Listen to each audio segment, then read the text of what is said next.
Officer, আমি মন্ত্রীর সাথে কথা বলতে এসেছি। মন্ত্রী কি মামা বাড়ির মোয়া যে বয়ম থেকে খুললাম আর দিয়ে দিলাম? অ্যাপয়েন্টমেন্ট আছে? শুনুন, মন্ত্রীর কারণে একটা মেয়ে মারা গেছে। আমি ওনার সাথে ডিরেক্ট কথা বলতে চাই। আই হোপ আপনি কোঅপারেট করবেন। অবশ্যই কোঅপারেট করব, একটু অপেক্ষা করুন। সরি স্যার, কিছু মনে করবেন না। এই সেজাদ চৌধুরী কিন্তু অনেক ডেঞ্জারাস একটা ছেলে। মোর দেন গভর্নমেন্ট যদি বেশি বাড়াবাড়ি করে কি করতে হবে তুমি ভালো করে জানো। খুবই ছোট্ট করে একটা সরি বললে দিলেই ওনারা মানে মেনে নেবেন, সবকিছু সমাধান হয়ে যায় স্যার। জুনায়েদ চৌধুরী আজ পর্যন্ত কখনো কাউকে সরি বলেছে? না স্যার, তাহলে তোমার সাহস হলো কি করে আমাকে এই প্রস্তাব দেবার? না মানে বলছিলাম কি স্যার, যে শেহজাদ চৌধুরী নিজে এসেছেন, মানে এখন ব্যাংকেই আছেন, আমার সামনেই বসে আছেন। সেজাদ চৌধুরী কেন, ওর বাবু যদি আসে। সরি, যেই আসুক এই সমস্ত ব্যাপারে আমাকে আর ফোন দেবে না, ঠিক আছে? ওকে, এনা ফোন ধরো। রিশা দেশে নিয়ে গেছে মানে? হ্যাঁ বললো তাড়াতাড়ি কাগজ দেন, কাজ আছে। আমিও দিয়ে দিলাম। শিট, কতকাল পেপারস নিয়ে গেছে। ওর মতলব কেউ কি চাচ্ছে? স্যার, সেজাদ চৌধুরী বাড়ি পর্যন্ত চলে আসছে। আমি কি ভিতরে ঢোকার পারমিশন দিব? পাগল হয়ে গেছো তুমি? ওর সঙ্গে কথা বলবো আমি? ঘাড় ধাক্কা দিয়ে বের করে দাও। ঋতু, কি হয়েছে? আচ্ছা, তুই তোর হাজবেন্ডের কাছে যাচ্ছিস না কেন? আর কাজ সেরে ফেলেন। মন্ত্রীর ছেলেকে যে স্কুলে আনতে যাবে সেই ড্রাইভারকে আমি আটকে রেখেছি।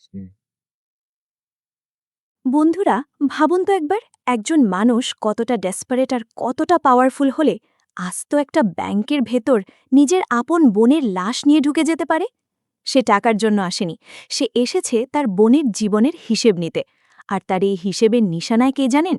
স্বয়ং দেশের অর্থমন্ত্রী। যে মন্ত্রী নিজের ড্রয়িং রুমে বসে ক্ষমতার দম্ভে অন্ধ হয়ে হাসছিল, সে ঘুণাক্ষরেও টের পায়নি যে তার নিজের বুকের ধন, তার আদরের সন্তান ততক্ষণে সেই লোকটারই হাতের মুঠোয় বন্দী।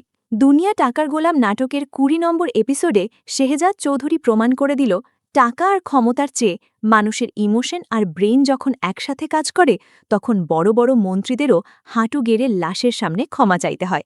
কিন্তু এরপর কি? মন্ত্রীর এই অপমানের পর শেহজাদের ভাগ্যে কি অপেক্ষা করছে? চলুন আজকে পুরো ঘটনার ময়না তদন্ত করি আর জেনে নিই আগামী পর্বের ভয়ঙ্কর সব প্রেডিকশন। হ্যালো এভরিওয়ান, কি অবস্থা সবার? আশা করি সবাই অনেক অনেক ভালো আছেন। চলে আসলাম আপনাদের সবার প্রিয় এবং বর্তমান সময়ের অন্যতম সেরা থ্রিলার ড্রামা দুনিয়া টাকার গোলামের ২০ নম্বর পর্বের একদম ফাটাফাটি একটা রিভিউ আর মাথা নষ্ট করা কিছু প্রেডিকশন নিয়ে। সত্যি বলতে আজকের এপিসোডটা দেখার পর আমার বেশ কিছুক্ষণ সময় লেগেছে পুরো ট্রমাটা থেকে বের হতে। আপনারা যারা রেগুলারই নাটকটি দেখছেন তারা তো জানেনই যে শেহজাদ চৌধুরী ক্যারেক্টারটা কতটা আনপ্রেডিক্টেবল। সে কখন কি করবে, কার সাথে কি গেম খেলবে, সেটা বোঝা আক্ষরিক অর্থেই অসম্ভব।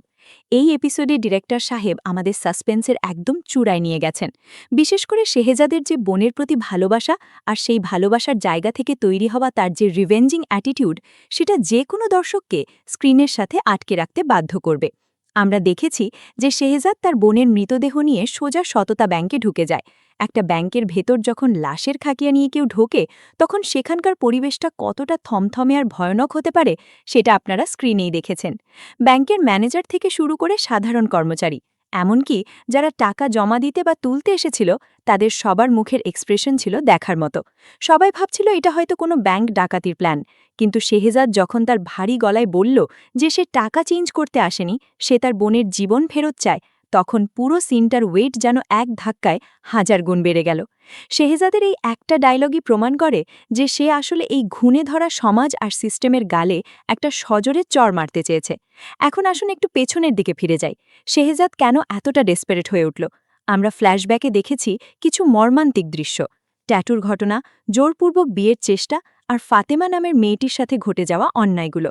ফাতেমা, যে কিনা কাজী অফিসে গিয়ে তার স্বামীকে মৃত ঘোষণা করে শেহজাদকে বিয়ে করেছিল, এই পুরো ব্যাপারটা শেহজাদের পরিবারে কতটা অশান্তি আর ট্রমা তৈরি করেছিল সেটা আমরা ধীরে ধীরে বুঝতে পারছি।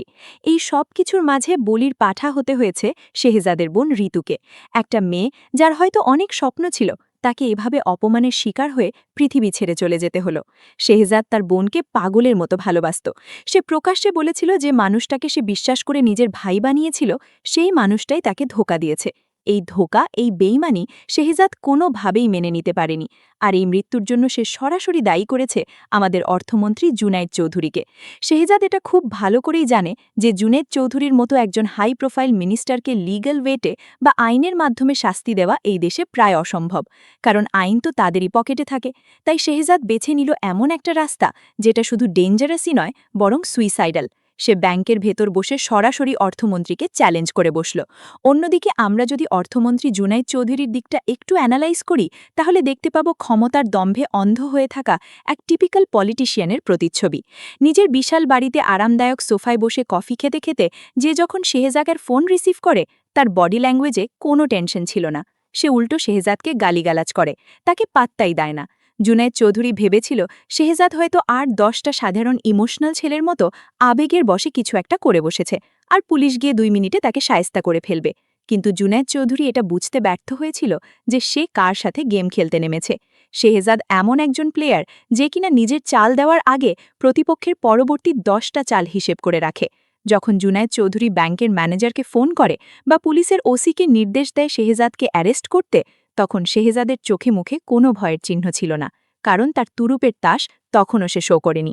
আর সেই দুরূপের তাসটা কি ছিল? Oh my God, just think about that scene. আমরা দেখলাম একটা ছোট্ট কিউট বাচ্চা যে স্কুল থেকে বেরোচ্ছে, আর তার সামনে দাঁড়িয়ে আছে একজন বয়স্ক মানুষ যে কিনা মুখে একটা রিয়েলিস্টিক মাস্ক পরে আছে। বাচ্চাটা ওই বয়স্ক লোকটার সাথে খুব স্বাভাবিকভাবে কথা বলছে, আইসক্রিম খাচ্ছে। এরপর যখন আমরা দেখলাম গাড়ির ভেতরে বসে ওই বয়স্ক লোকটা নিজের মুখের মাস্কটা খুলল আর ভেতর থেকে শেহজাদের মুখটা বেরিয়ে আসলো, ভাই রে ভাই, আমার তো আক্ষরিক অর্থে গায়ের লোম খাড়া হয়ে গিয়েছিল। কি ব্রিলিয়েন্ট একটা প্লট টুইস্ট! শেহজাদ শুধু ব্যাংকেই বসেছিল না, সে তার লোকজন দিয়ে বা নিজেই ছদ্মবেশে অর্থমন্ত্রীর ছেলেকে কিডন্যাপ করে ফেলেছে। এখানে একটা বিষয় খুব ইন্টারেস্টিং, শেহজাদ কিন্তু বাচ্চাটার সাথে কোনো খারাপ ব্যবহার করেনি, সে শুধু বাচ্চাটাকে একটা টুল হিসেবে ব্যবহার করেছে জুনায়েদ চৌধুরীর অহংকার ভাঙার জন্য। শেহজাদ বাচ্চাটাকে দিয়ে তার বাবার সাথে ফোনে কথা বলায়। ওই মুহূর্তটায় জুনায়েদ চৌধুরীর মুখের এক্সপ্রেশনটা দেখার মতো ছিল। যে লোকটা 2 মিনিট আগে নিজেকে দেশের সবচেয়ে পাওয়ারফুল মানুষ ভাবছিল, নিজের ছেলেকে কিডন্যাপারদের হাতে দেখে তার সেই দম্ভ, সেই অহংকার যেন নিমিষেই ধুলোয় মিশে গেল। শেহজাদ খুব ক্লিয়ারলি জানিয়ে দেয়, যদি জুনায়েদ চৌধুরী ব্যাংকে এসে ঋতুর লাশের সামনে দাঁড়িয়ে জনগণের সামনে ক্ষমা না চায়, তাহলে তার ছেলেকে সে আর কখনোই দেখতে পাবে না। এই পুরো সিনারিওতে পুলিশের যে ভূমিকা আমরা দেখলাম, সেটাও কিন্তু আমাদের বর্তমান সমাজের একটা রিয়েলিস্টিক প্রতিচ্ছবি। ওসি এবং তার টিম যখন ব্যাংকের বাইরে পজিশন নিয়ে দাঁড়িয়েছিল, তারা চাইলেই হয়তো অ্যাকশনে যেতে পারত, কিন্তু তারা কনফিউজ ছিল। একদিকে অর্থমন্ত্রীর প্রেশার, অন্যদিকে ভেতরে থাকা সাধারণ মানুষ এবং শেহজাদের আনপ্রেডিক্টেবল মুভ। তাছাড়া পুলিশের ভেতরেও কিন্তু কিছু মানুষ আছে যারা বুঝতে পারে যে শেহজাদ আসলে তার বোনের হত্যার বিচার চাইছে। কামরুল নামের পুলিশ অফিসারটার চোখের দিকে তাকালেই বোঝা যায় সে ডিউটি আর বিবেকের মাঝে আটকে আছে। শেহজাদ যখন ব্যাংকের দরজা খুলে বেরিয়ে আসে, তখন তার হাঁটার স্টাইল, তার পেছনের ব্যাকগ্রাউন্ড স্কোর আর তার চেহারার যে কনফিডেন্স, সব মিলিয়ে এক অদ্ভুত ধরনের হিরোইজমের সৃষ্টি হয়েছিল। জুনায়েদ চৌধুরীকে বাধ্য হয়ে ব্যাংকে আসতে হয়, তাকে মিডিয়া আর সাধারণ মানুষের সামনে লাশের কাছে ক্ষমা চাইতে হয়। একজন অর্থমন্ত্রীর জন্য এর চেয়ে বড় অপমান আর কিছু হতে পারে না। শেহজাদ প্রমাণ করে দিল যে দুনিয়া টাকার গোলাম, কিন্তু কিছু মানুষ এখনও আছে যারা টাকার চেয়ে ইমোশন আর সম্মানকে বেশি দাম দেয়। এখন প্রশ্ন হলো, এরপর কি হবে? দুনিয়া টাকার গোলামের 21 নম্বর এপিসোডে আমরা কি দেখতে পাব? চলুন এবার কিছু লজিক্যাল আর মাথা নষ্ট করা প্রেডিকশন নিয়ে আলোচনা করি। আমার প্রথম প্রেডিকশন হলো অর্থমন্ত্রী জুনায়েদ চৌধুরীর ভয়ঙ্কর প্রতিশোধ। আপনারা কি সত্যিই ভাবছেন যে অর্থমন্ত্রী জুনায়েদ চৌধুরীর মতো একজন ক্ষমতাবান আর ইগোসেন্ট্রিক মানুষ এই অপমান চুপচাপ হজম করে নেবে? একেবারেই না। ছেলে টুটুলকে নিরাপদে ফেরত পাওয়ার পর জুনায়েদ চৌধুরীর প্রথম টার্গেট হবে শেহজাদকে দুনিয়া থেকে সরিয়ে দেওয়া। সে এবার আর শুধু পুলিশ ব্যবহার করবে না, সে তার নিজস্ব আন্ডারওয়ার্ল্ডের মাফিয়া আর শুটারদের লেলিয়ে দেবে শেহজাদের পেছনে। জুনায়েদ চৌধুরী চাইবে শেহজাদকে এমন একটা শাস্তি দিতে যাতে ভবিষ্যতে আর কেউ তার দিকে চোখ তুলে তাকানোর সাহস না পায়। আগামী পর্বে আমরা হয়তো দেখতে পাব জুনায়েদ চৌধুরী তার ক্ষমতার সর্বোচ্চ অপব্যবহার করে শেহজাদের পুরো নেটওয়ার্কটাকে ধ্বংস করার প্ল্যান করছে। আমার দ্বিতীয় প্রেডিকশন হল শেহজাদের মাস্টার প্ল্যান পার্ট 2। শেহজাদ খুব ভালো করেই জানে যে একজন রানিং মিনিস্টারকে এত বড় অপমান করার রেজাল্ট কী হতে পারে। সে নিশ্চয়ই কোনো ব্যাকআপ প্ল্যান ছাড়া এত বড় রিস্ক নেয়নি। আমার মনে হয় শেহজাদ যখন টুটুলকে কিডন্যাপ করেছিল তখন জুনায়েদ চৌধুরীর কোনো বড় দুর্নীতির প্রমাণ বা এমন কোনো ডার্ক সিক্রেট নিজের হাতে নিয়েছে যেটা দিয়ে সে আগামীতে মন্ত্রীকে ব্ল্যাকমেল করতে পারবে। হয়তো কোনো বিদেশি ব্যাংকের অ্যাকাউন্ট ডিটেলস বা কোনো বড় স্ক্যান্ডেলের প্রুফ শেহজাদের হাতে আছে। যখন জুনায়েদ চৌধুরী শেহজাদকে অ্যাট্যাক করতে আসবে তখন শেহজাদ সেই ট্রাম্প কার্ডটা ব্যবহার করে পুরো পলিটিক্যাল সিনারিওটাই ঘুরিয়ে দেবে। তৃতীয় প্রেডিকশনটা হলো পুলিশের ইন্টারনাল কনফ্লিক্ট নিয়ে। এই ঘটনায় পুলিশের অনেক বড় একটা ব্যর্থতা প্রমাণ হয়েছে। একজন মন্ত্রীকে রক্ষা না পারায় হয়তো ওসি সাহেবকে সাসপেন্ড করা হতে পারে বা তার ওপর বিশাল প্রেশার আসবে। এর ফলে পুলিশ ফোর্সের ভেতরে একটা স্পেশাল টাস্ক ফোর্স গঠন হতে পারে শেহজাদকে ধরার জন্য। হয়তো নতুন কোনো দুর্ধর্ষ পুলিশ অফিসারের এন্ট্রিও হতে পারে আগামী পর্বে, যে কিনা শেহজাদের মতোই ইন্টেলিজেন্ট আর সাইকোলজিক্যাল গেম খেলতে ওস্তাদ। তখন খেলাটা হবে Shehzad versus Junaid Chowdhury versus special police. ভাবতেই তো শিহরণ কাজ করছে শরীরের ভেতর। আমার চতুর্থ প্রেডিকশন হল শেহজাদের ফ্যামিলি আর ফাতেমার পরিণতি। শেহজাদ এখন আইনের চোখে একজন বড় ক্রিমিনাল। তার এই কাজের জন্য তার পরিবারকে অনেক বড় মূল্য চোকাতে হতে পারে। ফাতেমা, যে কিনা ইতিমধ্যেই অনেক বিতর্কর জন্ম দিয়েছে, তার আসল মোটিভ কি সেটা হয়তো আগামী পর্বে আরও ক্লিয়ার হবে। ফাতেমা কি সত্যি শেহজাদকে ভালোবাসে, নাকি সেও কারো সাজানো কোনো দাবার ঘুঁটি? ফাতেমার অতীতের স্বামী কি সত্যিই মারা গেছে, নাকি সে ফিরে এসে নতুন কোনো দানের খেলা শুরু করবে? টুইস্ট তৈরি করবে? এই প্রশ্নের উত্তরগুলো আমরা হয়তো আগামী এপিসোডেই পেয়ে যাব।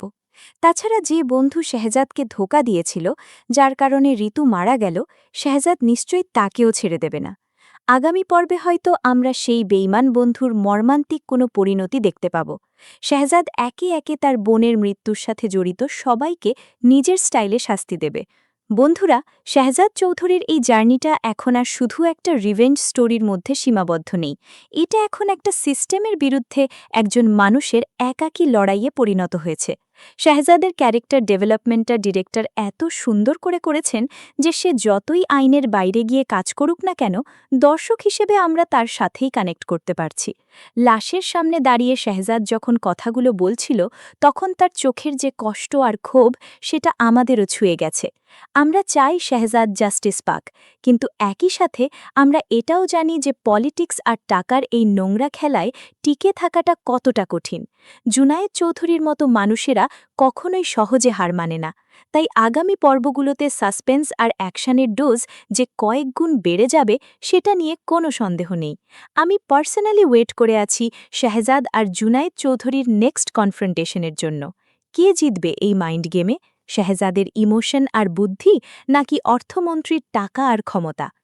তো বন্ধুরা, এই ছিল দুনিয়া টাকার গোলাম এপিসোড 20-র ডিটেইল রিভিউ আর এপিসোড 21-এর প্রেডিকশন। আমার প্রেডিকশনগুলো আপনাদের কাছে কতটা লজিক্যাল মনে হয়েছে? আপনাদের কি মনে হয়, অর্থমন্ত্রী কি শেহজাদকে ছেড়ে দেবে, নাকি নতুন কোনো ভয়ঙ্কর ফাঁদ পাতবে শেহজাদের জন্য? আর শেহজাদের পরবর্তী টার্গেট কে হতে পারে? আপনাদের সব মতামত, থিয়েরি আর প্রেডিকশন আমাকে এক্ষুনি কমেন্ট বক্সে লিখে জানিয়ে দিন। আমি আপনাদের সবার কমেন্ট পড়ি এবং রিপ্লাই দেওয়ার চেষ্টা করি। ভিডিওটি ভালো লাগলে অবশ্যই একটা লাইক দেবেন, কারণ আপনাদের একটা লাইক আমাকে নতুন ভিডিও বানাতে অনেক বেশি মোটিভেট করে।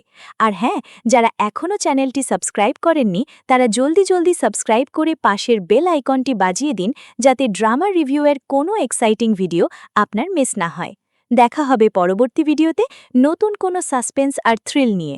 সে পর্যন্ত সবাই ভালো থাকবেন, সুস্থ থাকবেন এবং অবশ্যই বাংলা নাটকের পাশে থাকবেন।